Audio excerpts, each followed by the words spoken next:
Gars, j'espère que vous allez tous bien. Vidéo réponse à vos questions suite au match nul plus que décevant. La faute professionnelle, je pense qu'on l'a un petit peu tous appelé comme ça. 2-2 face au Celta Vigo, mais 2-2 en menant 2-0 à la 80e minute. C'est grave. J'ai retenu une dizaine de questions de votre part. Merci à tous d'avoir participé. Ça s'est passé sur Instagram pour ceux qui veulent participer la prochaine fois. J'ai retenu aujourd'hui 10 questions. Donc merci à tous ceux qui ont participé. C'est des questions pertinentes de votre part. Ça s'est passé sur Instagram et on va commencer tout de suite avec la première question. Pourquoi sortir Pedri qui sait garder le ballon et ne pas sortir Casado qui a reçu un carton jaune? Alors c'est vrai que pour moi c'est clairement l'une des erreurs. En fait je dis l'une des erreurs parce qu'il y a eu plein de petites erreurs accumulées qui ont fait que le Barça s'est fait revenir de partout. En commençant bien sûr par ces histoires de changement parce que Casado, c'est pas que le carton jaune moi qui me dérange, c'est son match. Ça veut dire qu'au bout d'un moment, on sait que Hansi Flick marche à la méritocratie. Tu vois que Casado n'est pas dans un bon jour, c'est pas grave. En fait,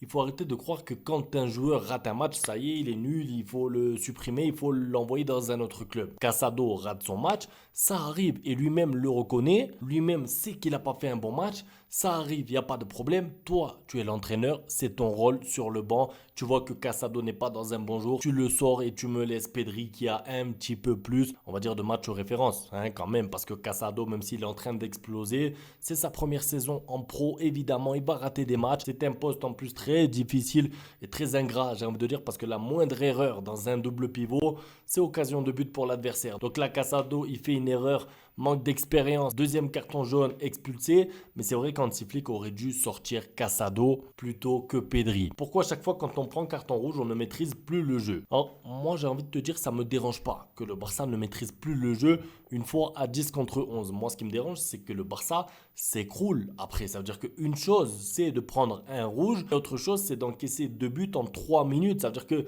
la vidéo, ça fait quoi là? 2 3 minutes que je parle. Pendant ce temps-là, le Barça a eu le temps d'encaisser deux buts alors que c'est des professionnels et qu'en face, c'est pas non plus le Manchester City Prime, d'accord? Donc c'est le Celta Vigo avec Thiago Aspas qui est fatigué, avec des joueurs qui ont couru tout le match. Je veux dire quand même, si jamais tu prends un 2-1 à la 84 et le 2-2 à la 92e à la fin du match parce que le Celta Vigo presse à 11 contre 10, je vais te dire, bon, c'est plus facilement pardonnable. Mais là, tu prends 2-1, 2-2 en 2 minutes et tu as même failli perdre le match ensuite vers la 90e minute parce que tu stresses, tu sais pas s'il faut attaquer pour aller essayer d'aller gagner le match, rester derrière pour tenir le 2 partout parce que tu es à 10. C'est ça, moi, qui me paraît grave. Le fait de ne pas maîtriser le jeu, je pense qu'aujourd'hui, dans le foot moderne, dès que tu as un joueur en moins, c'est normal, c'est naturel, surtout que là, en l'occurrence, tu mènes de deux buts. Donc en fait, enfin, pas longtemps, mais tu mènes de deux buts, tu prends le carton rouge, c'est normal ensuite de donner la balle à l'adversaire et de dire voilà, on va tenir, il reste 8 10 minutes. Mais ne pas pouvoir mettre le pied sur le ballon et être aussi fébrile défensivement et donner un but,